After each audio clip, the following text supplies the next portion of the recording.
bago ako magpatuloy, bukod sa ating mga provincial, health, and city and municipal and hospital leaders, batiin ko rin po ang ating mga health workers, social workers, at iba pang bumubuhat ng ating health system sa araw-araw. Kayo ang unang nilalapitan kapag may lagnat, may ubo, buntis, o may matanda o batang kailangang alalayan. Damo gid nga salamat sa inyo kay kayo naman po talaga ang nagpapatupad, nag-iimplementa ng mga programang pinapasa namin sa Senado. Importante po sa akin ang kalusugan dahil alam ko kung gaano ito kaimportante sa bawat tahanan. Alam ko po ang bigat niyan.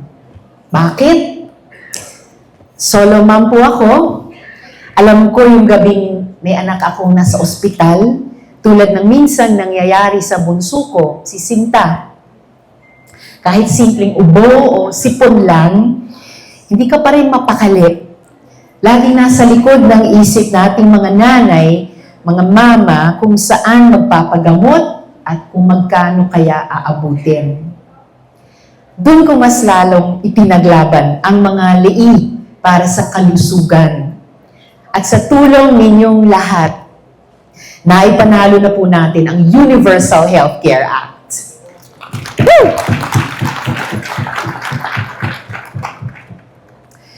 Ayon sa batas na iyan, ang kalusugan hindi dapat nakalaan lang sa may kaya.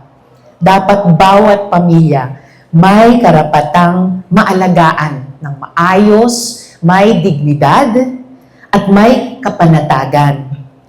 Kahit nasang ka man, sa syudad, sa barangay, sa isla, o sa pinakaliblib na lugar, yung ating mga GIDA, may serbisyong pangkalusugan na aabot sa'yo.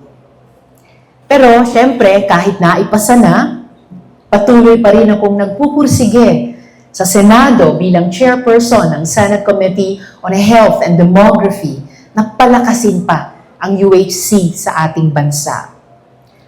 Sa halos 7 buwan pa lang, simula nung naging chairperson ulit tayo, nakapagpasa na po ako sa Senado ng mga panukalang magpapalapit sa serbisyong pangkalusugan sa ating mga tahanan. Nariyan ang Philippine Geriatric Center o ang specialty hospital para sa mga lolo't lola natin at ang panukalang magbibigay sa kanila at sa mga mahihirap ng libreng hearing aids, wheelchairs at iba pang assistive devices. May mga panukala rin po akong napasa sa Senado na magdadagdag ng mga kama at healthcare workers sa ospital at tulong para sa mga kababayan natin may autism at lupus. Lahat po iyan, iisa ang pinupuntahan. Mas ramdam na universal healthcare. At ngayong papalapit ang Labor Day, malinaw din sa atin, healthcare is also a working people's issue. Kapag may sakit ang breadwinner, buong pamilya ang apektado.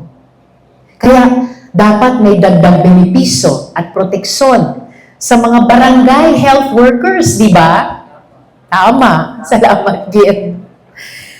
Malapit na rin pumasa yan at sisiguraduhin ko pong papasa talaga yan. Damo nga salamat sa ating mga local chief executives na boss sa barangay ng ating mga BHW. Sila naman kasi, mga BHW, ang nag-aalaga sa ating mga pamilya. Dapat sila rin inaalagaan ng ating batas. Ganyan ang pagbabago na gusto nating ipagpatuloy. Hindi lang pangako, ramdam sa araw-araw na buhay. Tulad na lang ng mga naipasa nating mga batas nitong mga nagdaang taon, gaya nga ng expanded maternity leave law, para kapag nanganak ang isang babae, hindi siya minamadaling bumalik sa trabaho habang nagpapagaling pa ang katawan niya at full breastfeeding pa siya kay baby at tumutulong si tatay sa pag-alaga kay nanay at baby.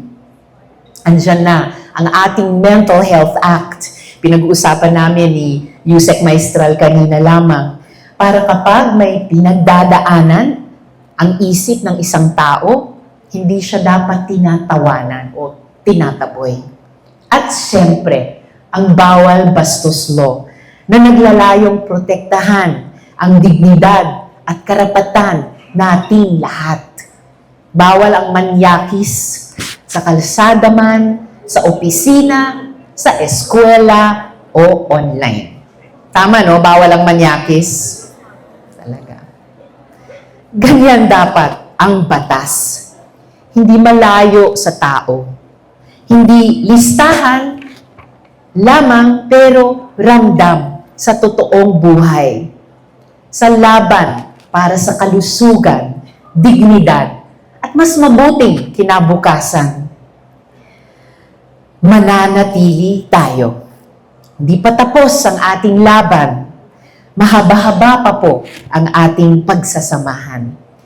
Mga talisaynon, mga pinalangga kong mga kasimanwa diri sa Negros Occidental kag ang bilog nga Negros Island Region, mga kababayan kong Pilipino, hindi nyo ako iniwan noon. Patuloy ninyo akong samahan ngayon at sa susunod pa mga taon. Sa liwan, damo gid nga salamat sa inyong tanan. Mabuhay po tayong lahat.